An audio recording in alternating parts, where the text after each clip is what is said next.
할 수 있도록 주님 인도하여 주시옵소서.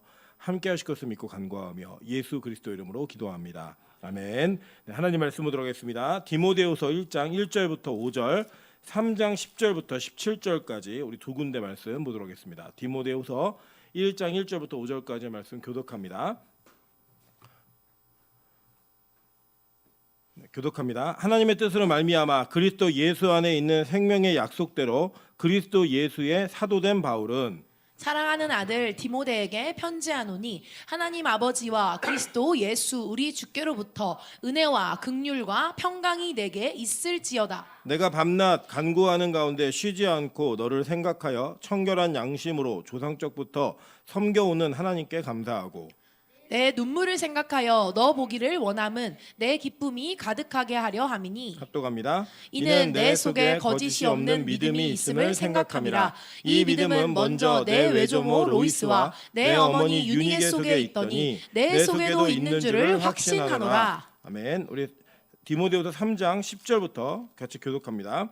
나의 교훈과 행실과 의향과 믿음과 오래 참음과 사랑과 인내와 박해를 받음과 고난과 또한 안디옥과 이고니온과 루스드라에서 당한 일과 어떠한 박해를 받은 것을 내가 과연 보고 알았거니와 주께서 이 모든 것 가운데서 나를 건지셨느니라. 무릇 그리스도 예수 안에서 경건하게 살고자 하는 자는 박해를 받으리라. 악한 사람들과 속이는 자들은 더욱 악하여져서 속이기도 하고 속기도 하나니 그러나 너는 배우고 확신한 일에 거하라. 너는 내가 누구에게서 배운 것을 알며 또 어려서부터 성경을 알았나니 성경은 능히 너희로 하여금 그리스도 예수 안에 있는 믿음으로 말미암아 구원에 이르는 지혜가 있게 하느니라. 모든 성경은 하나님의 감동으로 된 것으로 교훈과 책망과 바르게 함과 의로 교육하기에 유익하니 이는 하나님의 사람으로 온전하게 하며 모든 선한 일을 행할 능력을 갖추게 하려 함이라. 아멘.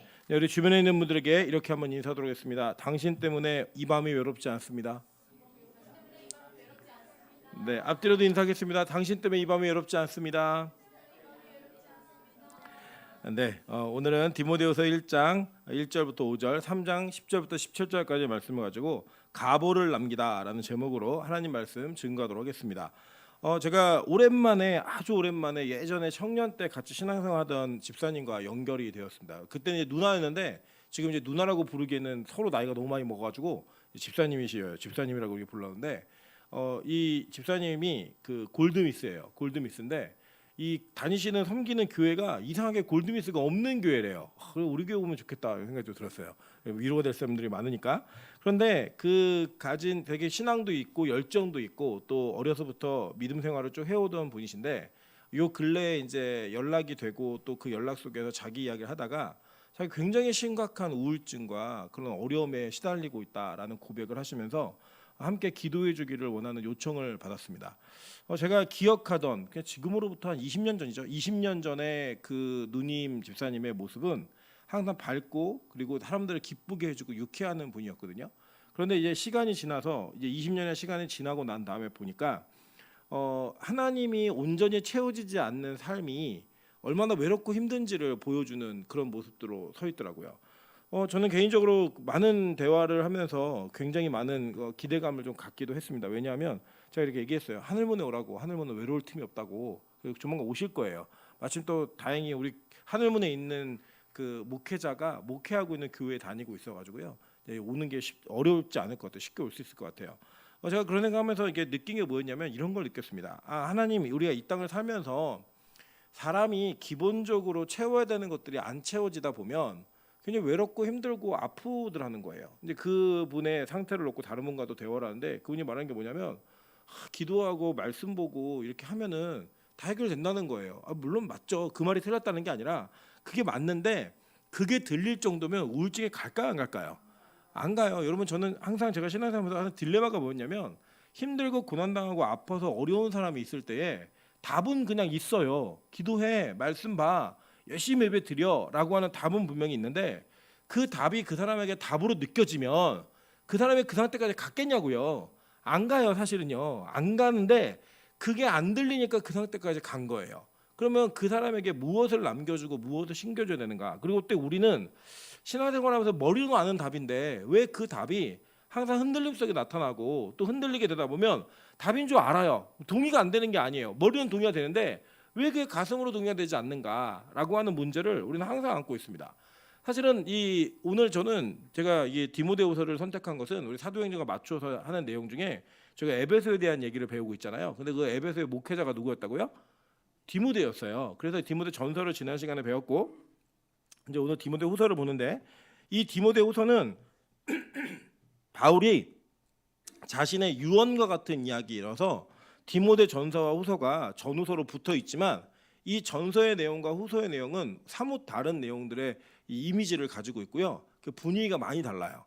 어떤 것이 다른가 제가 이 디모데후서를 좀 살펴보면서 우리가 과연 이 땅을 걸어가는 과정 속에서 처음부터 끝까지 이 세상의 모든 것을 다 잃어버리고 가진 것이 없었던 사도 바울이 왜 끝까지 그는 흔들리지 않고 견고함을 가질 수 있었는가? 그리고 그의 인생의 신앙의 그 가장 밑바탕 속에 사실 사도 바울이 채워지지 않은 게 너무 많거든요. 삶으로 보면. 근데 그는 항상 그것을 감사하고 기쁨으로 자랑으로 살았단 말이에요.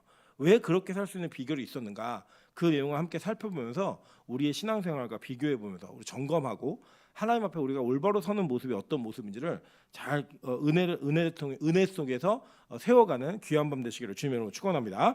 자, 이 디모데후서는 죄송해요, 이제 목 상태가 좀 안 좋습니다. 이 디모데후서는 바울이 이제 그 두 번 옥에 갇혀요.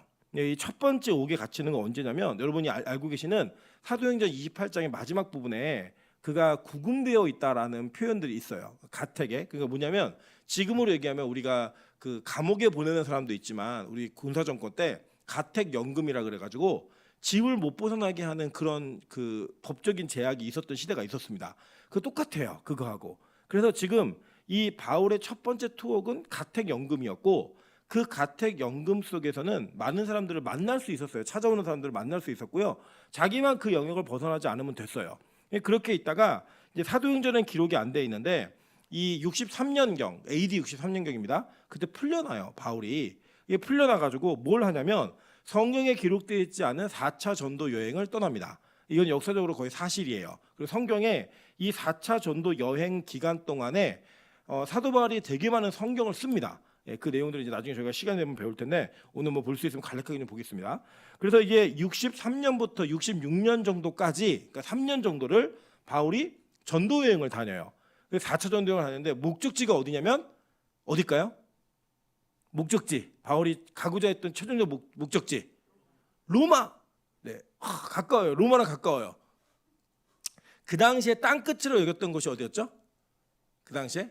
그러니까 우리가 옛날에 우리가 그 한반도에 사는 사람은 땅 끝이 어디였냐면 해남이었다고요. 해남. 그죠? 근데 실제로 땅 끝이 제주도도 있고 그 밑에 가면 일본도 있고 계속 있잖아요. 근데 이 로마 시대 때 바울에게 내가 땅 끝까지 복음 전하겠다라고 각오한 결단이 있었잖아요. 그 결단 속에서 땅 끝이 어디였을까요? 스페인이에요. 예. 그 지금의 스페인까지, 그러니까 스페인 그 반도까지, 그 이베리아 반도까지 가는 그 목적지였어요. 거기가. 그래서 거기를 가는 것을 아마 4초 전도 여행 때 했을 거라고 많은 학자들이 다 예상을 합니다. 그래서 복음을 그렇게 전해요. 그러다가 두 번째로 잡히게 돼요. 그러니까 이제 이때는 어떤 분위기가 됐냐면 처음에 로마 정부는 기독교와 유대교를 거의 사촌지간으로 봤어요. 사촌으로 봤는데 얘네가 분위기가 점점 이렇게 아닌 거예요. 달라지는 거예요. 유대인과 이 기독교인들이. 그래가지고 이 기독교인들이 유대교와 분리되어지는 모습 속에서 완전히 분리되는 건 AD 70년이에요. 그 전에 분리되는 그 조짐들이 있으니까 로마 정부가 이 기독교를 박해하는 그 시기가 이게 등장하게 됩니다. 물론 초기의 박해는 전체를 다 박해했던 건 아니에요. 군데군데에서 했는데 이 로마에 아주 그 대단한 일이 하나 벌어져요. 뭐냐면 이 미친 황제가 등장합니다. 그리고 네로 아시죠? 네로. 이 네로가 자기 시를 한 편 멋있게 써보겠다고 로마 시내에 불을 질러버려요. 근데 이 불이 생각보다 커져가지고 불이 너무 커진 거예요. 대화재가 되어버립니다. 그러니까 이제 이 대화재가 되니까 황제에 대한 불만이 엄청 많았을 거 아니에요. 황제가 불을 질러가지고 시 쓰면서 막 눈물 흘리면서 시를 썼다 막 이런 얘기들이 막 돌고 돌 거 아닙니까? 그러니까 이거를 진화하고자 이 불의 주범을 누구로 했냐면 기독교인으로 했어요. 왜냐? 맨날 성령의 불을 내려라고 기도하니까 이게 불이 내려가고 진짜로요. 불이 내렸다고 얘기했고 실제 기독교 교리 속에 우리가 성찬식을 하잖아요. 하면서 이게 예수의 몸이고 피다 막 이래갖고 시기는 하는 종교다 이렇게 오해까지도 받았어요. 맨날 불 내려달라고 막 기도하고 막 이러니까 이 성령의 불 이런 표현들이 그 불과 연결지어 가지고 이 로마 시대 때 네로가 로마 근처에 있는 기독교인들을 실제적으로 박해하기 시작합니다. 그래서 실제로 이 사도 바울이 그 이베리아 반 그러니까 스페인 지역과 로마 지역에도 복음을 전하다가 이때 다시 잡혀요. 예. 2차 구금이 돼요. 근데 이 2차 구금은 같은 연금이 아니에요. 지하 감옥입니다. 예. 지하 감옥에 이 착고를 채우고 사슬을 채워서 아무나 만날 수 없는 그런 통제되어진 상황으로 가서 바울이 직감한 거예요. 뭘 직감했냐면 이제는 나의 사명이 다 했구나. 예. 그래서 이 4차 전도 여행 중에 썼던 서신이 디모데 전서예요. 그리고 잡혀서 죽는 것이 결정되었을 때 이제 내가 죽는구나 라는 것이 자기 마음속에서 결정되었을 때 그때 쓴 편지가 디모데 후서예요. 예. 그래서 이 디모데에게 받는 디모데는 같은 이 수신자지만 실제로 그 수신자에게 보내는 성신자의 입장은 디모데 전서하고 후서하고는 사뭇 다른 분위기였다는 거. 이걸 좀 기억하시면 디모데 전서보다 후서가 조금 더 무거운 표현들과 그 무거움이라는 게 뭐 우울함이 아니에요. 그 무거움이라는 건 복음의 진술을 조금 더 잘 전달하고 그 내용을 실제적으로 이야기해줘야겠다라고 하는 목회적 권면과 신앙적 사명에 대한 마무리가 이 디모데 후서 안에는 상당히 많이 담겨져 있습니다. 이게 무거워요. 오늘도 이제 우리 민하연 교사님이 제가 이렇게 본문을 주니까 뭐라고 얘기하냐면 목사님 제가 오늘 디모데 후서인지 모르고 디모데 전서 이어서 하실 줄 알고 되게 무겁게 선곡을 했어요. 이렇게 얘기하는 거예요. 제가 뭐랬냐면 잘했어. 오늘 지난번보다 더 무거워. 이렇게 얘기했어요. 예, 그 무거운 게 뭐냐? 진짜 이 후서 자체가 무거움의 분위기에서 쓴 성경이라는 거예요. 그래서 이 내용은 하나님께서 바울을 통해서 바울이 이 땅에서 마지막 그러니까 물론 다른 편지를 썼을 가능성도 충분히 있어요. 그런데 하나님의 특별한 계시 속에서 마지막으로 쓴 성경이 뭐다? 디모데 후서예요. 예. 그래서 이 디모데 후서는 바울의 유언과도 같은 내용입니다. 예, 크게 구분을 하면요. 1장, 2장은 아주 간단히 말씀드리면 사역자의 자세에 대한 내용들이 나오고요. 3장, 4장은 사역자의 직무에 대한 얘기가 나와요. 그래서 제가 이제 이 디모데 후서는 좀 전체적으로 좀 이렇게 정리를 좀 해드릴게요. 1장 1절부터 5절까지는요. 누가 누구에게 편지를 쓰는지 그리고 축도하는 모습이 나와요. 뭐 은혜와 긍휼과 평강이 내게 있을지어다 이거 있잖아요. 이게 축도의 모습이었어요. 축도하는 모습이 있고 그 다음에 감사기도하는 내용이 나와요. 디모데에 대한 감사, 하나님의 감사의 내용들이 좀 나오고 1장 6절부터 18절까지는 뭐가 나오냐면 복음을 위한 고난을 받아라. 그리고 너의 은사를 부릿듯 다시 불러 일으켜서 너의 그 불이 꺼지지 않게 만들어라 라고 하는 영적인 동료와 함께 그 꺼지지 않는 은사를 통한 평생의 고난을 바울이 몸소 보여준 것과 그 보여준 것을 통해서 네가 어떤 길을 가야 되는지를 정확히 알려주고 이해시켜줍니다. 그리고 2장 전체에서는요 뭘 얘기해 주냐면 충성된 사역자가 어떻게 살아가는가에 대한 비유를 예수 그리스도의 좋은 군사에 대한 이야기로 시작해서 뭐 일꾼들 뭐 사용받는 그릇 이런 것들에 대한 이야기가 있어요. 깨끗한 그릇이 되어야지 사용받는다. 이런 권면을 통해서 예수 그리스도의 좋은 군사가 되라라고 하는 권면을 합니다. 이 3장 내용이 어떤 내용이냐면 1절부터 9절까지가 이 말세에는 이러이러한 타락의 모습이 있다. 그래서 복음과 그 세상이 부딪힘이 있을 때 그 내용들을 두려워하지 말라는 거예요. 그런 내용들의 이야기가 3장의 1절부터 9절까지 나오고요. 10절부터 오늘 우리가 읽었던 본문이 17절까지는 그 말세의 시대 속에서 무엇을 가지고 이 진리를 쏘아야 되는가라고 하는 이야기할 때 성경에 대한 이야기를 하는 겁니다. 네. 그렇게 얘기하고요. 4장 1절부터 8절까지는 이 말씀 들고 너 시를 때를 얻을지 못 얻든지 시도 때도 없이 전파라는 거예요. 이 말씀을 전하라 이 얘기 나와요. 그 다음에 19절부터 22절까지가 개인적인 부탁 그리고 이제 개인적으로 이제 자기의 소식을 전달하는 이런 내용으로 마무리 짓는 그런 짧은 서신서입니다. 이 서신서 안에 바울은 이 자기의 영적 아들인 디모데에게 아주 중요한 내용을 남기고 싶었어요. 예, 그 뭐냐 가보예요, 가보. 제가 안타까운 게 뭐냐면 저희 그 임시 집안은 가보를 남기지 않아가지고 가보 선사는 있어요, 선사는. 예, 선사는 있는데 지금 그게 뭐 그 선상 관리가 제대로 안 됐다 이런 얘기를 제가 오늘 사촌 동생을 만났을 때 막 이런 얘기를 하더라고요. 올 게 없을 것 같아요 거의. 그래도 선산이 있다고 얘기하더라고요. 어쨌든간에 이런저런 얘기들을 나누면서 그 집안에 어떤 가보를 남기고 유산을 남겨가지고 우리는 대부분 그 집안이 아주 기본적인 그 어떤 평균적 삶을 유지할 수 있게 도와줄 수 있는 이런 보물과 같은 일들을 많이 남겨놓습니다. 그러니까 이제 바울은 마지막 자기가 죽음을 앞두고 디모데에게 내가 무엇을 남겨야 되는지에 대한 고민을 진짜 많이 했을 거예요. 그리고 성령께서는 그런 바울의 마음을 감동하셔서 바울이 진짜로 디모데에게 들려줘야 되는 이야기들, 그리고 지금 이 시대에 우리가 동일하게 들어야 되는 이야기들이 이 안에 담겨져 있더라는 거예요. 그리고 바울이 뭐 얘기하냐면요, 바울이 굉장히 여기서 나약해요. 어떤 나약함이 있냐면 자기 혼자 외롭다는 표현을 진짜 각별하게 합니다. 그리고 이 디모데에게 몇 번에 걸쳐서 나 좀 보러 와, 나 좀 보러 와, 이 얘기하는 거예요. 그래서 이게 뭐냐면 사실은 저는 이렇게 생각해요. 답만 주는 것도 좋죠. 그게 아주 전형적으로 우리가 위로하는 방법이긴 합니다. 그런데 제가 아까 말씀드렸지만 들려요, 안 들려요? 안 들려요, 안 들려요. 제가 그 이제 젊은 시절에 굉장히 오래된 교회에서 사역을 하다 보니까 장례를 진짜 많이 경험했어요. 근데 이 장례를 경험하는데 대부분 부모님이 돌아가신 장례는 부모님께서 고령으로 돌아가신 장례 있잖아요. 그 돌아가셨을 때는 우는 타이밍이 정해져 있어요. 입관하실 때, 그리고 발인할 때, 하관할 때나 화구에 들어가실 때, 이런 때 가족들이 다 웁니다. 대부분이 이제 고령으로 돌아가신 부모님의 경우에는. 근데 그런 경우가 아니라 불의의 사고나 형제나 때로는 자녀가 돌아가시는 그런 이 장례는요, 진짜 울음이 어떤 타이밍에만 있는 게 아니에요. 특별히 자녀의 죽음 앞에서의 부모의 울음은 그냥 어떤 타이밍 속에 우는 게 아니라 계속 우세요. 계속 울어서 거기서 예배를 드리다 보면요, 어떤 느낌이 있냐면 이게 들릴까?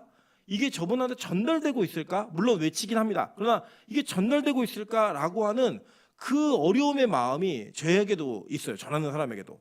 그래서 제가 그때마다 했던 행동이 뭐냐면, 제가 그렇게 좀 슬픔이 남들보다 진하게 나타나는 장례식에서는요, 되도록이면 오랫동안 같이 있어주고요, 되도록이면 제가 그 장례식을 매일 갑니다.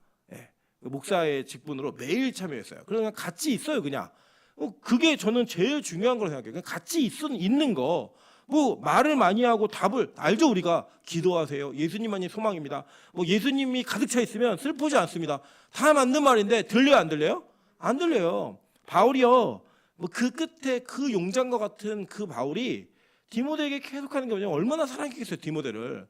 야, 제발 너 나 좀 보러 와라 라는 이야기를 계속 반복해서 합니다. 그러니까 이게 진짜 갔는지 안 갔는지 모르지만 바울의 마음이 그랬다라는 거예요. 그래서 저는 이 안에 바울이 디모데에게 남기고자 했던 인간적인, 그냥 인간적 관계 속에서의 영적 아버지로 그 모습도 담겨져 있고요, 또 영적인 아버지로서의 사명자로서의 그 후배에게 남기는 그 내용도 담겨져 있다고 생각해요. 그 여기에는 인간적인 따뜻함의 사랑과 연민들, 그리고 동시에 하나님이 주시는 은혜의 긍휼 속에서 정말로 포기하지 못할 가치들이 이 안에 같이 동시에 담겨져 있는 거예요. 저는 복음은 그렇게 전달된다고 생각합니다. 여러분, 목사는 로봇이나 스피커가 아니에요. 제가 기도해가지고 하나님, 제가 오늘 설교를 하는데 저를 사용하세요, 이게 기도는 해요. 그런데 그 기도할 때 제가 갑자기 예배 시간에 정신을 잃어가지고 하나님 시키시는 데만 말하고 무슨 말했는지 모른 채로 내려오는 게 아니잖아요. 하나님, 저의 인격과 저의 삶과 저의 고민들, 저의 상황들을 다 사용하셔서 전하는 저도 위로를 받고 전하는 저의 약한 모습도 드러나고 그런 과정 속에 안에 위로하신다는 거예요. 여러분, 그래도 여러분의 신앙생활 속에 그런 흔들림이 있는 거 저는 지극히 당연하다고 생각합니다. 이상한 게 아니에요. 뭐 믿음이 떨어졌다, 뭐 신앙에 흔들림이 있다, 그렇게 표현하는 건 맞지만 그런 시험과 환란이 우리에게 있는 거는요, 너무나 지극히 당연해요. 다만 중요한 건 뭐냐면 그것에 하늘의 영감이 부어져서 이겨낼 수 있는 힘이 열려 있으면 그는 충만한 사람이에요. 충만한 사람이에요. 제가 우리 교회 이제 지금 우리 미영 집사가, 박미영 집사가 솔로 선언을 했잖아요. 몰라요, 사실. 뭐 60대 양로원에서 할머니, 좋은 할아버지 만날지도 모르고, 뭐 3살 많은 90살짜리 오빠를 만나서 결혼할 수도 있고요. 모르는 일이에요, 그거는 지금은. 근데 어쨌든 지금 본인은 그렇게 이야기했어요. 근데 저는 미영 집사가 외로움이 전혀 없다고 생각하지 않아요. 전혀 없지 않아. 있어요, 그 외로움이. 언젠가 막 갑자기 집에 괜히 혼자 있는데 너무 그게 외롭고 냉장고 문을 열었는데 아무것도 없는 그 빈 냉장고를 보면서 허무함을 느끼고 그래서 냉장고 그렇게 채워놓는 거예요. 허무 안 느끼려고. 막 그런 때가 분명히 있다고 생각해요. 있는데 그게 있을 때 예배가 그의 삶을 뚫고 지나가서 그것들을 이겨낼 수 있으면 그게 충만한 거예요. 없는 게 충만한 게 아니라 있는데 이겨내는 게 충만한 거라고요. 여러분 저는 기독교를 세상 밖의 종교로 만들면 안 된다고 생각합니다. 여러분 죄 안 지을 수 있는 방법은 딱 하나 있어요. 그냥 다 짐 싸가지고 산꼭대기에 올라가서 내려오지 마세요. 예. 그러면 죄 안 지을 수 있다니까요. 그래서 우리 죄 짓는 거에 상당 부분을 줄일 수 있어요. 근데 기독교는 그런 종교가 아니에요. 기독교는 삶의 현장에서 죄인들과 부딪히며 그 죄 속에 나도 흔들리기도 하지만 그 흔들림을 이겨내는 하나님의 은혜의 통로가 열려있는 것을 통해 그걸 이겨내고 초월하는 게 성령 충만한 거라고요. 저는 그게 우리가 가져야 될 분명한 자세라고 생각합니다. 여러분 너무 중요한 사실은 예수님도 이 땅에 오셔서 유혹을 당하셨어요? 안 당하셨어요? 당하셨다고요. 유혹을 당했는데 그걸 이기신 게 예수님이지 유혹이 없는 분이 아니었다고요. 이미 시험부터 당하셨잖아요. 시험부터. 그럼 그걸 기억하시면서 오늘의 말씀을 조금 더 인간적인 눈과 하나님의 눈을 동시적으로 볼 수 있는 은혜 속에서 성경을 읽어가시기를 소망합니다. 자, 먼저 우리 1절 한번 볼게요. 1절. 자, 하나님의 뜻으로 말미암아 그리스도 예수 안에 있는 생명의 약속대로 그리스도 예수의 사도된 바울은 이라고 얘기해요. 자, 이게 뭐냐면요. 저는 이 생명의 약속이라는 단어를 바울이 아주 의도적으로 썼다고 생각해요. 다른 서신들이 똑같은 게 나오는 게 아니에요. 근데 이 바울이 죽을 그 시기가 가까웠다는 걸 아니까 그 죽음 앞에서 이 땅에 부귀영화 뭐 충성하면 뭐가 주어진다 대박 난다 아무 관심 없어요. 딱 하나 유일한 관심이 뭐냐? 내가 죽음 앞에 서 있을 때 나에게 영원한 생명을 약속하신 그 예수 그리스도만 기억나는 거예요. 여러분 우리가 그러니까 질투하고 시기하고 불평 불만 확 터뜨리는 이유가 뭔지 아세요? 살만해서 그래요. 살만해서. 예, 살만해서 그래요. 이번 저희 지난 주일날 우리 배상기 사님이 일부 예배를 들어오셨어요. 중간에 2부 예배도 들으셨지만 제가 되게 놀랐거든요. 진짜. 일부 예배를 들어오시는데 배상기 쌤이 들어오시는 거예요. 그러니까 제가 제일 먼저 보잖아요. 들어오셔갖고 저 뒤에 앉으셨는데 저는 우리 배상기 집사님이 예배드리는 인생 내내 제가 이 교회 부임해서 전 단 한 번도 배상기 쌤의 눈물을 본 적이 없어요. 배상기 쌤이 주무시는 건 참 많이 봤지만 한 번도 배상기 쌤의 눈물을 본 적이 없어요. 근데 그날 정말 펑펑 우셨어요. 네, 진짜 펑펑 우셨어요. 그러니까 자기가 예배를 언제든지 마음대로 드릴 수 있을 때에는 그 예배 시간이 배상기 집사님에게는 큰 감동이 아니었어요. 그런데 죽음이라고 하는 터널을 그냥 그 이번에 지옥문 한번 터치하고 오신 거 아니에요, 그죠? 하이파이브 딱 왔단 말이에요. 그렇게 오시니까 자기가 다시 드릴 수 있는 그 예배가 얼마나 감격이 있는지 설교 듣고 오신 게 아니에요. 그냥 하나님 앞에 예배한다는 것 그 자체 그 하나만으로 정말 펑펑 우셨어요. 저는 그냥 기도했어요. 하나님 이제 우리 배상기 집사님이 생명의 말씀을 붙들고 올 수 있는 분이 되게 해달라고. 그러면 저는 우리 안에 이게 어떤 한 분의 이야기를 하는 게 아니에요. 우리 모두가 그런 모습이 있어야 된다는 겁니다. 우리가 때로는 그렇게 많이 생각하거든요. 와, 내가 되게 오래 살 거다라고 얘기하는데 제가 요새 그 유튜브에서 의사들의 이야기를 좀 많이 봐요. 왜냐면 제가 요새 의대 정원 막 이런 문제가 있으니까 의사들의 입장을 이해하려고 좀 보다 보니까 그러니까 편들라고 한 게 아니고 저 사람은 왜 저렇게 생각하는지를 이렇게 알려고 보다 보니까 의사들이 얘기하는 환자들의 이야기, 어떤 병에 대한 이야기 이런 것들이 확 나와요. 제가 이제 또 우리 교회에 관심 있는 관련된 병들이 이게 딱 뜨면 관심 있게 보면서 이렇게 지켜봐요. 저는 호기심이 많아가지고 그럼 한번 보면 계속 봐요. 보는데 의사들이 얘기하는 것 중에 내용이 뭐냐면 정말로 죽음이라고 하는 그게 나이 드신 분들에만 오는 게 아니에요. 얘기하는 것 속에서 일화를 얘기하는데 30대 환자, 20대 환자, 40대 환자 그 사람들이 죽어가는 모습들을 그대로 묘사해내는 내용들을 들으면서 야 죽음이라는 게 우리랑 멀리 있지 않구나. 당장 다음 달에 제가 아파서 병원에서 이제 6개월 이상 못 삽니다라는 얘기를 들을 수도 있는 거예요. 그리고 그 벌이 아니라 하나님이 이 땅에 죄를 지은 인간이 당연히 당하고 통과해야 되는 사망의 그 통로 거길 통과해야지만 무한한 세계로 들어가니까 그걸 허락하시는 게 우리 안에 있는 게 멀지 않은 거예요. 우리가 내일 봐요 이렇게 인사 자주 하잖아요. 그게 얼마나 기적인 줄 아세요? 내일 본다는 얘기가 우리 옆 사람에게 인사하겠습니다. 어제 보고 오늘 보니까 기적을 경험했습니다. 진짜 이게 기적이라니까요, 여러분. 그 은혜 속에서 죽음이라고 하는 그 명제가 그 진짜 우리 안에 문제가 앞으로 딱 다가오잖아요. 그러면 예수 믿는 목적이 간단해져요. 되게 간단해져요. 뭐 이전에는 막 그랬잖아요. 하나님 예뻐지게 해주세요. 뭐 키 커지게 해주세요. 좋은 남자 만나게 해주세요. 뭐 누구 잘 되게 해주세요. 이번에 시작하는 거 정말 잘 되게 해주세요. 이런 게 우리 참 많이 했잖아요. 근데 그 죽음이 우리 눈앞에 딱 오잖아요. 딱 한 가지밖에는 기도할 게 없어요. 뭐냐? 하나님 영원한 생명의 약속대로 내가 천국에 갈 수 있게 해주세요. 이거는 무슨 기도하겠어요. 그러니까 바울이 마지막에 자기가 평생을 달려왔던 것의 진짜 가치가 무엇인지를 인사말에다 넣어버리는 거예요. 야, 내가 사도가 됐는데 왜 사도가 됐는지 알아? 그 사도가 된 이유와 목적이 여기 다 담겨 있어. 뭐대로예요? 생명의 약속대로. 그거예요. 그걸 붙들고 이 죽음까지 달려온 거예요. 이게 아이러니하지 않습니까? 바울이 정말 죽기 위해서 열심히 달린 것처럼 보였는데 그 종국의 답이 뭐냐? 생명으로 영원히 살기 위해서 그 길을 달려왔다는 거예요.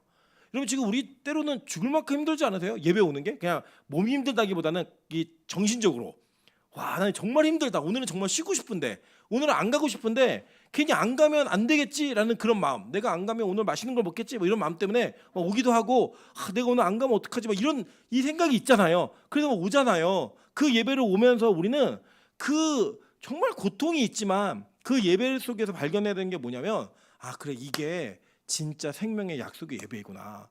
이걸 반드시 우리는 가지고 계셔야 된다는 거예요.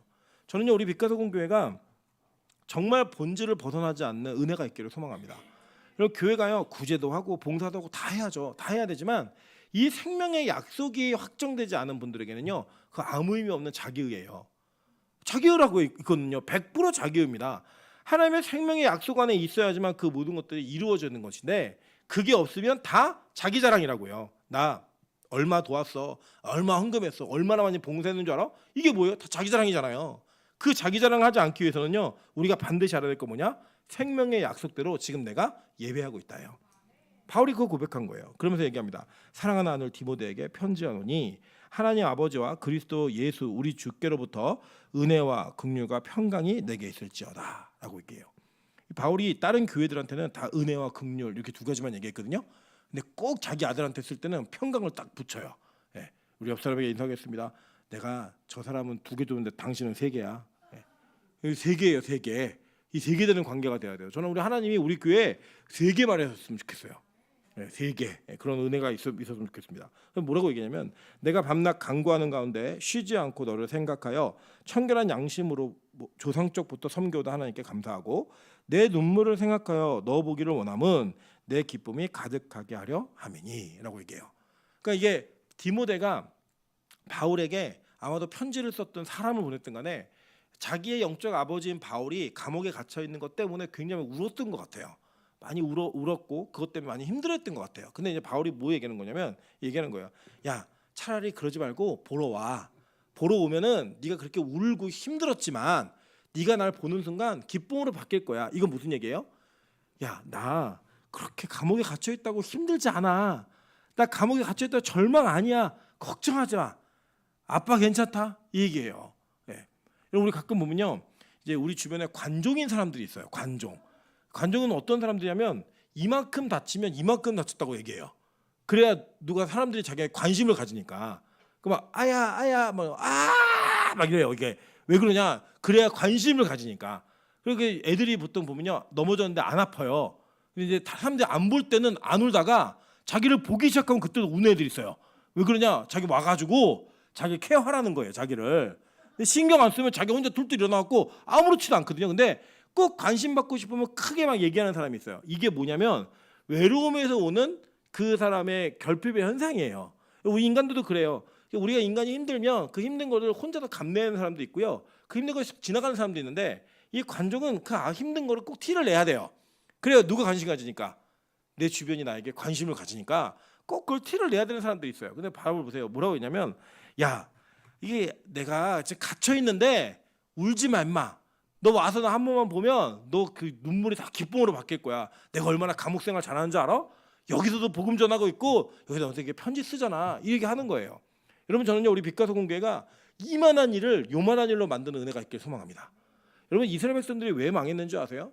이스라엘 백성들이 출애굽한 이스라엘 백성들이 정탐을 40일하고 돌아온 12명이요.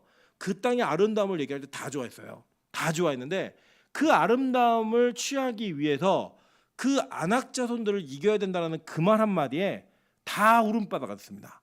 그때 백성을 안돈시켰던 두 사람이 있었죠. 그걸 뭐라고 했냐? 믿음의 사람이라고 얘기해요. 여호수아와 갈렙이 안돈시키잖아요.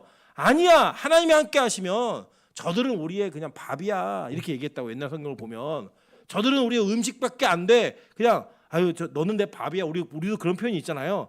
그렇게 얘기하는 그 사람들의 모습이요, 여러분, 안악자손이 쉬운 적으로 보이세요? 절대 쉽지 않습니다. 쉽지 않아요. 그리고 그 안악자손의 뿌리가 계속 내려가고 다윗 시대의 골리앗, 그의 아우, 다 이런 사람들 다 누구냐면 그 안악자손의 후예들이에요. 쉽게 뿌리가 뽑혀지지 않는다고요. 그런 자들과 전쟁하고 싸울 때에 여호수아 갈렙이 무슨 배짱으로 그들은 우리의 밥이라고 얘기했을까요? 믿음이에요, 믿음. 그러니까 여러분, 10명의 정탐꾼이 봤던 사람도 안악자손이었고 2명 여호수아 갈렙이 봤던 사람도 안악자손이에요. 같은 문제를 봤다고요. 같은 문제를 봤는데 확대해가지고 야, 우리는 그들에게 보면 메뚜기다. 그런 놈들은 다 죽었고요. 야, 그들은 우리의 밥이야. 하나님 함께 하시면 저 아무것도 아니야 라고 안돈시켰던 여호수아 갈렙은 하나님의 땅에 들어가잖아요. 여러분, 그게 뭐냐? 우리가 문제를 대하는 모습인 거예요. 제가 저희 아내한테 있는, 저희 아내는 정말 완벽한 분이신데 제가 저희 아내한테 불만한 건 뭐냐면 저희 아내는 무슨 일이 있으면 이걸 진짜 많이 해요. 뭐 예를 들어 그래요. 왜 그러면 불 안 끄고 나온 것 같아. 그게 뭐 그렇게 대단한 일이라고요. 그래요. 왜? 이게 물을 냈어. 그게 뭐 대단한 일이라고요. 제가 그때마다 야, 무슨 되게 큰일 난 줄 알아서 좀 그런 것 좀 하지 마. 자기 본능적으로 그런대요. 그래서 저희 장모님이 그런 거예요. 왜 어머니? 그 불을 안 끄고 나왔대요. 이게 집안이 닮아 있어요. 저희 아내는 혼자도 말을 잘하거든요. TV 보면서 막 나쁜 놈 나오면 어떻게 저럴 수 있어? 진짜 못되네. 야, 걸려 막 숨어 막 이러는데 그럼 혼자 막 말을 해요, 그렇게. 누가 또 저희 아내하고 저희 장모님하고 둘이 TV를 보는데 각자 말을 해요. TV하고 유전이더라고, 그게. 근데 이게 뭐냐면 문제를 크게 만드는 사람들은요 반드시 다른 사람들을 불안 가운데 갖고 들어가요. 진짜 그래요. 근데 문제를 작게 만드는 사람도 있어요. 이런 사람들은 큰 문제 앞에서도 믿음을 발휘할 수 있게 만들어준다는 거예요. 바울이 얘기하는 건 뭐냐면 야, 작은 문제야, 걱정하지 마, 이거 아무것도 아니야. 근데 여러분, 진짜 바울의 모습은 죽음을 앞뒀다니까요. 여러분 생각해 보세요. 우리가 병원 갈 때 감기를 치료받으러 병원 가면서 비장한 마음으로 병원문을 열지 않아요. 그죠? 그렇지 않으세요? 근데 예를 들어 여러분 피를 한번 3번 정도 토했다고 생각해 보세요. 그럼 병원문 열 때 어떻게 여시겠어요? 무거운 마음으로 병원문을 여시겠죠. 그 주변에다 어떻게 얘기했어요? 막 전화해서 목사님, 저 지금 감기 때문에 병원 가는데 저를 기도해 주세요. 너무 무서워요. 이렇게 하는 기도 저는 한 번도 못 받아봤어요. 그런 전화 한 번도 못 받아봤는데 진짜 큰 수술이나 암 진단을 앞두고서는 기도부터 진짜 많이 하세요. 이유가 뭐냐? 그게 두려운 거예요. 그때 제가 집사님 큰일 났습니다. 어떡하죠? 이거 암이면 우리 다 죽습니다. 그러다 하면 살지를 못한대요. 이렇게 얘기하는 목사는 목사 자격이 없는 거예요. 어떻게 되느냐? 집사님 괜찮아요. 어떤 결과가 나오든 권사님 괜찮습니다. 어떤 결과가 있든 우리는 소망이 천국이잖아요. 힘내세요. 별일 없으실 거예요. 이렇게 얘기하는 거죠. 그래야 그게 믿음으로 이어지죠. 호기가 아니라. 왜? 우리는 뭘 믿으니까? 생명의 언약을 믿으니까.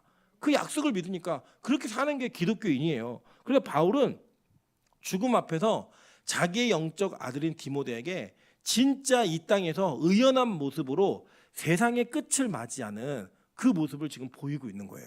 멋지지 않습니까? 저는 이런 목사, 이런 장로, 이런 권사가 있는 교회였으면 좋겠어요.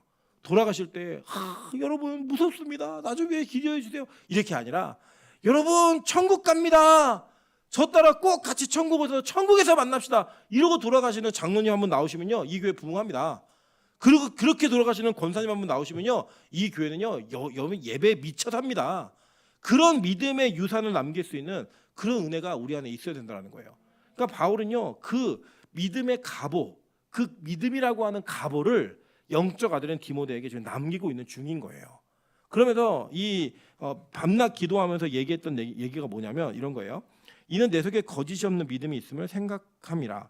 이 믿음은 먼저 내 외조모 로이스와 내 어머니 유니게 속에 있더니 내 속에도 있는 줄을 확신하노라 라고 얘기합니다. 그래서 이 디모데의 믿음이 어디로부터 왔는가의 근원을 따져줘요. 여러분, 우리가 이런 게 있거든요. 우리가 보통 그래요. 어떤 싸움이 날 때에도 부모를 욕하면 그때부터는 인정사정 없어요. 그죠? 그런데 우리가 어떤 행동을 할 때 부모님을 생각하면 우리의 모습이 조금은 달라지게 돼 있어요.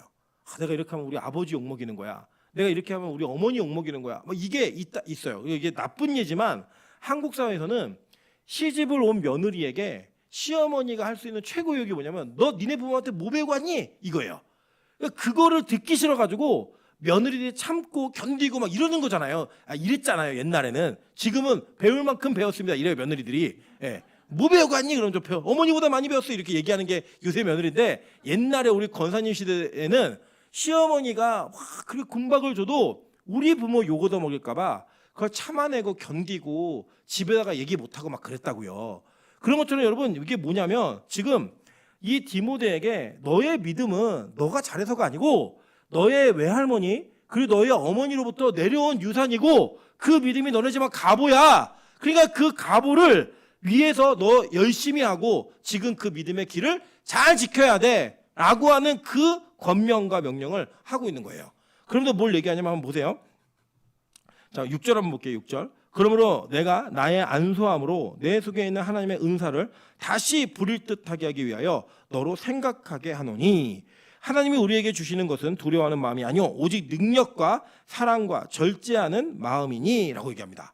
여러분 잘 보세요. 이게 보니까 바울이 안수기도를 해준다. 그럼 우리 가서 받아야죠. 그죠? 바울이 안수기도 해주면 받으실 것에 안 받으시겠어요? 받아야죠. 무조건 뛰쳐가서 맨 앞자리 가서 받아야죠. 그 받는데 그 바울의 안수를 받으면 우리가 바울처럼 되는 거예요? 여러분 이 땅에 있는 많은 은사주의자들이 그렇게 얘기한다고요. 나한테 안수 받으면 나 같은 능력 받을 수 있다 그래가지고 그것 쫓아다니냐고 그렇게 안수 받는데 그거 아니에요. 오늘 보니까 뭐래요? 내가 너한테 안수함은 어떻게 되는 거냐? 내 속에 있는 하나님의 은사가 다시 부를 듯 일어나게 한다는 거예요. 그러니까 사람이 사람에게 주는 게 아니에요. 그죠? 뭐냐면 하나님이 너에게 주신 그 은사가 있는데 내가 안수함을 통해 거기다 불을 붙이는 거야. 그 불을 붙여주면 그 능력이 어떻게 나타나는 거예요? 보세요. 오직 능력과 사랑과 절제하는 마음이니 이라고 얘기해요. 그죠? 우리가 아는 능력, 장풍 쏘고 병 고치 이런 게 아니죠? 그죠? 뭐예요? 능력과 사랑과 절제하는 마음, 이게 일어난다는 거예요.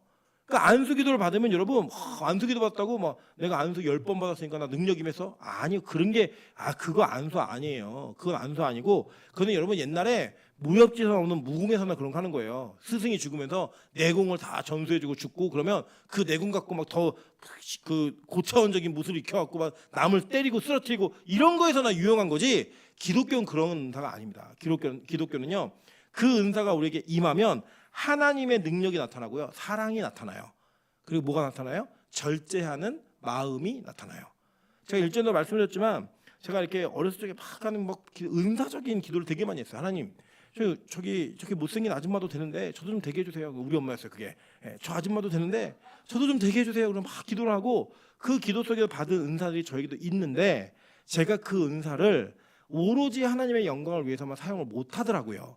해보니까. 그래서 지금 뭐 하는 거냐면 그 은사를 사용하기 위한 준비를 하는 거예요. 그 준비가 돼야지 제가 그 은사를 활용하면서 저에게 있는 저의 은사와 함께 저도 끝까지 하나님 말씀대로 서면서 갈 거 아니에요. 그래서 저는 그 은사를 제가 부정하는 거 아니에요. 하지 말라는 것도 아니에요. 자기가 하나님 앞에 잘 준비되어져서 오로지 이 은사를 성경적인 관점으로 사용할 수 있을 때 그때 사용하는 게 저에게도 유익이고 교회에게도 유익인 거예요. 저는 진짜 그렇게 믿어요. 저는 지금도 하나님이 제가 믿음을 가지고 병이 있는 분들에게 손을 대면 하나님의 계획이 있는 분은 그 병이 낫는다고 믿어요. 제가 기도하면서 어떤 사람의 특정한 은사를 위해 기도를 하면 하나님의 계획이 그에게 있다면 그 은사도 열릴 거라고 저는 진짜 믿어요. 제가 그거를 지금 제대로 제 안에서 저의 사역 가운데 100분 활용하고 있지 않은 건 뭐냐면 아직 제가 부족해서 그래요. 제 인격이나 제 삶이나 절제하는 마음, 사랑의 마음 이게 너무 부족하기 때문에 이게 좀 균형 있게 사용가 되려면 조금 더 있어야 된다라는 마음이 제 안에 있는 거예요. 그러니까 여러분 그걸 위해서 기도하면서 이 교회 속에서 그런 은사가 일어나게 될 때 이게 좀 하나님 성경적으로 흠이 없는 좀 흠이 좀 그래도 다른 것보다는 좀 덜한 그런 모습으로 사용받는 목회자가 될 수 있게 해달라고 좀 기도해 주세요. 그게 필요합니다 저에게는. 어쨌든 그걸 얘기하는 거예요. 그래서 이렇게 기도하면서 바울이 디모데에게 권면하는데 권면한 내용이 뭐냐면 이런 거예요. 야, 너 내가 얼마나 고난 받았는지 알지? 그래, 같이 고난 받자. 이 얘기하는 거예요. 그래서 이게 무슨 얘기하냐면 자, 12절 보세요. 이로 말미암아 복음 때문에요. 11절 보면 복음 때문인데 이로 말미암아 내가 또 이 고난을 받되 부끄러워하지 아니함은 내가 믿는 자를 내가 알고 또한 내가 의탁한 것을 그날까지 그가 능히 지키실 줄을 확신함이라라고 얘기해요. 자, 근데 여기 보니까 바울이 이것만 얘기하지 않아요. 그 뒤에 뭘 얘기하냐면 보니까 자, 15절 볼게요. 15절. 아시아에 있는 모든 사람이 나를 버린 이 일을 내가 아나니 그 중에는 부겔로와 허몬에게도 있느니라라고 얘기합니다. 여러분, 이 아시아에 있는 모든 사람이라는 표현이 얼마나 힘든 표현인지 아세요? 아시아에 뭐가 있었냐? 에베소 교회, 서머나 교회, 이런 교회들이 다 아시아에 있던 교회들이에요. 지금의 터키 지역. 이 지역에 있는 모든 교회가 누굴 배척했어요? 바울을 배척했어요. 옥에 갇히니까, 힘이 없으니까. 여러분, 그래서 그런 얘기 있잖아요. 정승이 살아있을 때는 그 집에 개가 죽으면 초상집에 사람들이 엄청 드러나는데 죽은 정승의 집에는 사람이 와요, 안 와요? 안 와요. 여러분, 교회 안에도 그런 게 있어요. 교회 안에 어떤 게 있냐면 저 사람이 힘이 있다 싶으면 그 힘 있는 사람에게 주변에 막 붙어가지고 막 싸바싸바하고 이런 사람 되게 많아요. 그런데 그 사람이 힘을 잃거나 더 이상 힘이 없다라고 딱 판단이 서잖아요. 돌아섭니다. 여러분, 세상에 정치 보세요. 보면은 정치인들 가운데 그 시대에 인기가 있었던 사람들 주변에 사람 얼마나 많았어요. 인기 떨어지고요. 대통령 선거만 떨어지면요. 사람 다 없어져요. 저는 좀 의리가 있었으면 좋겠어요. 의리가. 예. 여러분, 제가 옛날에 섬기던 교회 담임 목사님이 그분의 실수로 굉장히 어려운 일을 당하셨어요. 당하셨을 때 뭐 온통 연락이 오고 뭐 난리였죠. 저는 제가 객관적으로 말씀드리면 그 사건에 대해서 여러분이 알고 계신 것보다 더 많이 알아요. 더 많이 알지만 저는 그 얘기를 단 한 번도 입 밖으로 꺼낸 적이 없어요.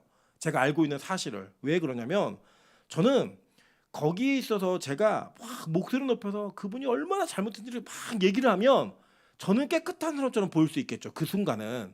그러나 저는 절대 그렇게 생각이 들지 않더라고요. 여러분, 거기에 앞장섰던 모든 사람들이 다 그분이 힘 있을 때 이거 하고 옆에 붙어서 어떻게든 교회 안에서 영향력을 확보하려고 했던 사람들이에요. 다 제가 아는 얼굴이에요. 다 아는 얼굴인데 그 사람들의 모습이 옛날에 그분이 힘 있을 때 안 그랬다고요. 저는 제가 말씀 안 드리는 건 딱 한 가지예요. 저는 제 젊음의 이 인생을 그 교회에 많이 던졌어요. 진짜 열심히 던졌어요.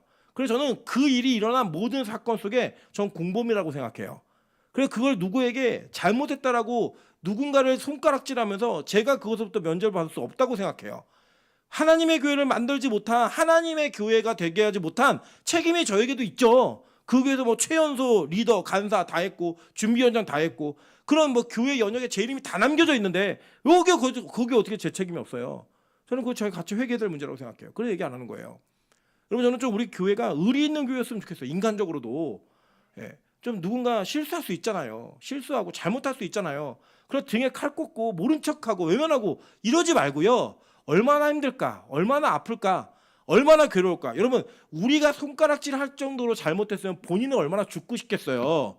본인은. 우리가 수군수군 될 정도의 사건이면 본인 당사자는 얼마나 부끄럽겠어요. 그 부끄러움과 그 어려움의 문제를 좀 덮어주고 그냥 곁에 있으면 같이 기도해주고 그 일을 동조하라는 게 아니에요. 같이 기도해주고 회개할 수 있게 시간을 주는 좀 그런 은혜가 좀 있으면 좋겠어요. 근데 여기는 그런 일도 아니에요. 바울이 그냥 옥에 갇히니까요. 아시아에 있는 모든 교회가 바울 다 버렸어요. 얼마나 괴로워요. 그러면 얼마나 섭섭했는지 이름도 내버려요. 부겔로와 허몬의 걔네도 있느니라. 저는요, 제가 잘못을 저지르면 우리 교회에서 아마 김민정 가사가 제일 먼저 저를 버릴 거예요. 바리새적 기질로 어떻게 목사가 그럴 수 있어? 막 제일 먼저 버릴 거예요. 괜찮아요. 뭐 그래도 뭐 그건 뭐 자기 영역이니까. 근데 저는 좀 그랬으면 좋겠어요. 저는 김민정 가사가 어떤 잘못을 해도 안 버릴 것 같아요. 네. 야, 그럴 수 있지. 괜찮아. 다시 일어서면 돼. 다시 바닥부터 출발하자. 다시 처음부터 출발하자. 그러면 되잖아요. 그런데 우리 빛가서 공교회 그런 좀 여유가 있는 교회였으면 좋겠어요. 이게 지금 디모데는 버렸어요, 안 버렸어요? 바울을 안 버렸죠. 이 관계가 유지가 되는 거예요. 여러분, 결국에는 이 성경을 통해 영원까지 남는 이름은 디모데는 바울의 그 갇힘과 그 착고로 묶이는 것을 눈물로 바라봤고요. 그죠? 중보하며 바라봤고요. 부겔로와 허모게네는 바울을 버렸어요. 배척했다고요. 이게요, 어디까지 남아요? 주님 오실 때까지 남는 거예요, 이게. 예. 이게 얼마나 치욕스러워요. 여러분 그 순간의 이익을 따라 힘 있는 자에게 붙고 이런 거 하지 마세요. 그런 거 원치도 않고요. 그런 걸 해도 안 된다고 생각해요. 제가 이 교회를 부임하면서 여러분에게 약속드린 약속은 지금도 유효하고 앞으로도 유효할 거예요. 저는 절대 앞으로도 사람 눈치 보지 않을 겁니다. 저는 하나님 눈치만 볼 거예요. 제가 사람 눈치를 보잖아요. 그러면 여러분이 뭔가 잘못하고 실수해도 잘못했다고 얘기 못해요. 사람의 눈치를 보면 그래요. 여러분 자꾸 이렇게 복음을 들으실 때 잘못한 걸 지적하지 않는 게 복음이라고 생각하시면 안 돼요. 성경 오늘 보세요. 바울이 이름까지 얘기해 버리잖아요. 이름까지. 성경은요 우리의 죄를 그대로 드러내요. 잘못한 게 있으면 지적받아야 되고요. 잘못한 게 있으면 그게 회개가 될 때까지, 깨닫게 될 때까지 그게 우리 안에서 드러나야 돼요. 그 다음이 뭔지 아세요? 그러니까 넌 끝났어 이게 아니고요. 그래도 너에게 소망이 있어. 이게 복음이라고요. 여러분 선지자들의 이야기를 들어보세요. 그 예언을 들어보면요, 우리가 우리의 죄랑 연결되는 모습이 나올 땐 부끄러워서 읽을 수가 없어요. 죽을 것 같아요 그 말씀 자체가. 그런데 그게 있어야 뭐가 있어요? 회개의 자리가 있다고요. 그게 있어야 하나님만 붙드는 소망이 생긴다고요. 그래서 여러분 철저하게 그 죄의 문제가 드러나는 걸 부끄러워하지 마세요. 우리 교회는 죄의 문제를 드러내는 교회가 될 겁니다. 그러나 그 죄 때문에 사람을 버리는 교회는 안 될 겁니다. 우리는 죄의 문제를 드러내지만 그 죄의 문제 때문에 더 사람을 안아내는 교회가 될 거예요. 저는 그런 교회로 성장하기를 소망합니다. 여러분들에게 그런 은혜와 그런 소망이 있기를 바랍니다. 자, 그러면서 바울이 이 3장에 가면요, 오늘 이제 말씀이 거의 다 돼갖고 스킵합니다. 3장에 가면 이 세상에 말세가 되면 어떤 일이 있나 얘기해 줬어요. 제가 읽어볼게요. 너는 이것을 알라. 말세에 고통하는 때가 이르러 사람들이 자기를 사랑하며 돈을 사랑하며 자랑하며 교만하며 비방하며 부모를 거역하며 감사하지 아니하며 거룩하지 아니하며 무정하며 원통함을 풀지 아니하며 모함하며 절제하지 못하며 사나우며 선한 것을 좋아하지 아니하며 배신하며 조급하며 자만하며 쾌락을 사랑하기를 하나님 사랑하는 것보다 더하며 경건의 모양은 있으나 경건의 능력은 부인하니 이 같은 자들에게서 내가 돌아서라라고 얘기했어요. 이게 지금 누구 이야기예요? 이 얘기 쭉 읽어보니까 우리 이야기고 지금 이 시대 이야기죠. 그죠? 이게 언제예요? 말세에 고통하는 때가 이러면 이런 일이 벌어진다는 거예요. 그러면서 바울이 이 말세를 살아가고 있는 디모데에게 얼마나 그랬겠어요? 이런 거예요. 저희 원장님이 저한테 항상 그런 얘기 하셨어요. 야, 그래도 나는 사람들이 모이는 시대에 목회를 했는데 너네 시대는 사람이 모이지 않는 목회를 하게 될 거야. 그 말이 지금 현실화되고 있다고 저는 생각을 해요. 저는 근데 지금 제 입장에서는 지금 신학을 하고 있는 30대, 20대 청년들이 너무 불쌍해요. 그나마 그래도 저는 이 교회가 자립하고 버틸 수 있을 끝물이에요. 저는 끝물이라고 생각해요. 저는 마지막 막차를 탔어요. 근데 저희 밑에 있는 후배들은요, 이 시대가 어떻게 될지 모를 정도로 어려움이 있는 시대에 목회를 해야 돼요. 정말 그래요. 그런 시대를 쭉 보다 보니까 이게 무슨 얘기인지 좀 이해가 되는 거예요. 어머니가 저에게 하셨던 얘기가 제가 저희 다음 세대에게 하는 그 얘기인 거예요.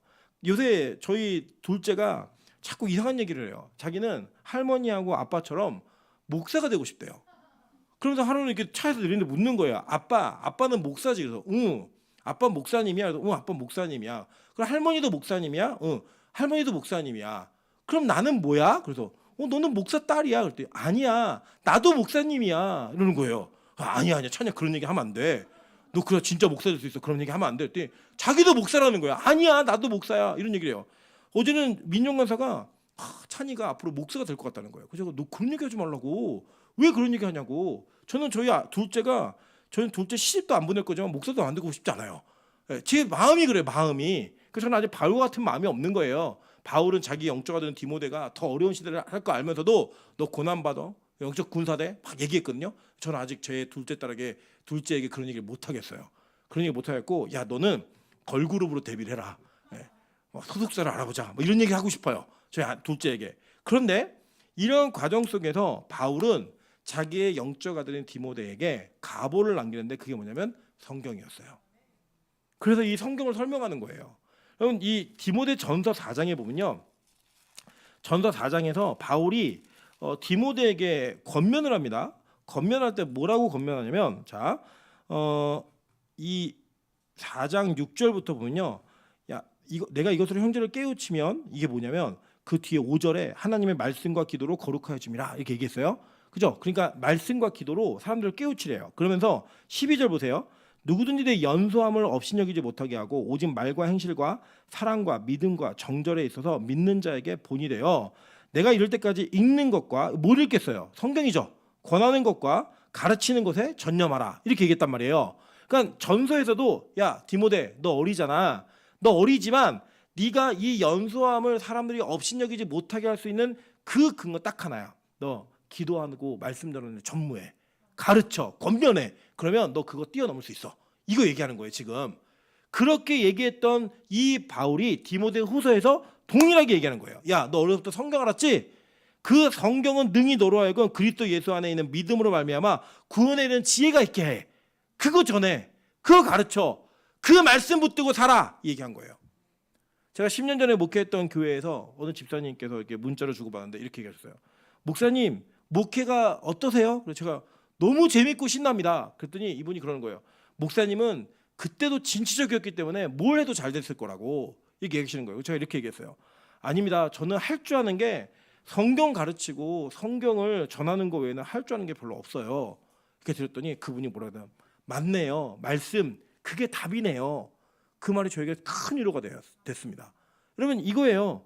바울이 그 영적 아들인 디모데에게 갑으로 남긴 게 뭐냐면 야 너희 조상 때부터 내려오던 믿음 그리고 이 성경 이거 붙들어. 이거 붙들고 끝까지 가는 거야. 그러면서 고난받자 그러면 얘기하는 거예요. 자 보세요. 4장 6절 7절 8절 이거 읽고 마무리하겠습니다. 자 다 같이 읽어볼게요. 4장 6절 7절 8절입니다. 시작.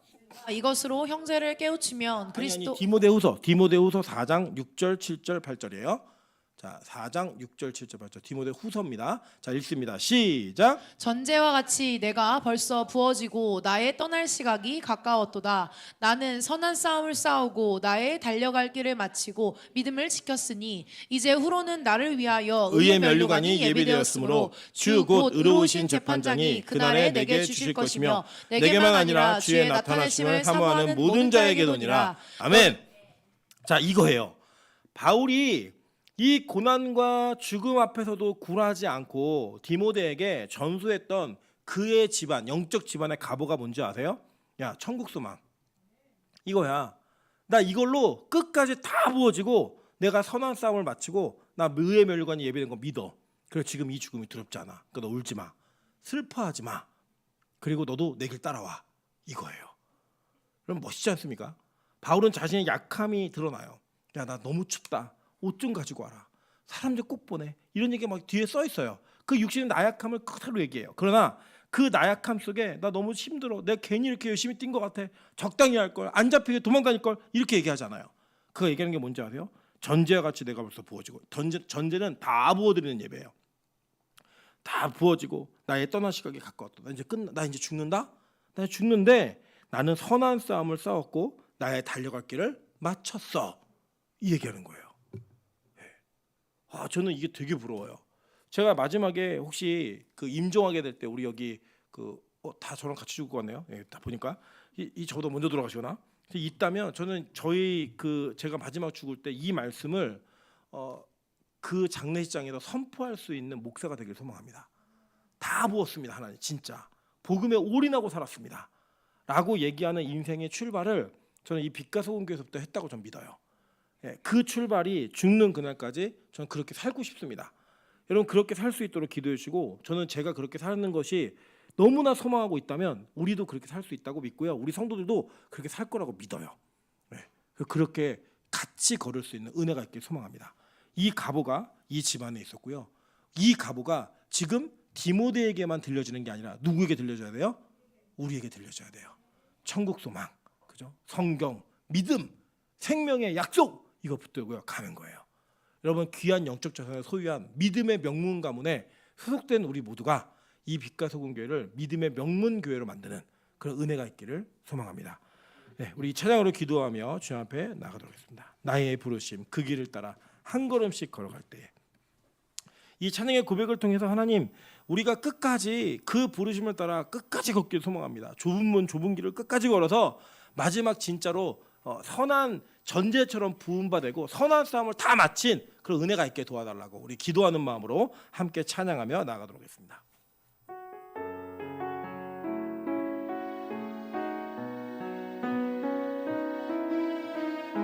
나의 부르심 나의 부르심 그 길을 따라 한 걸음씩 걸어갈 때에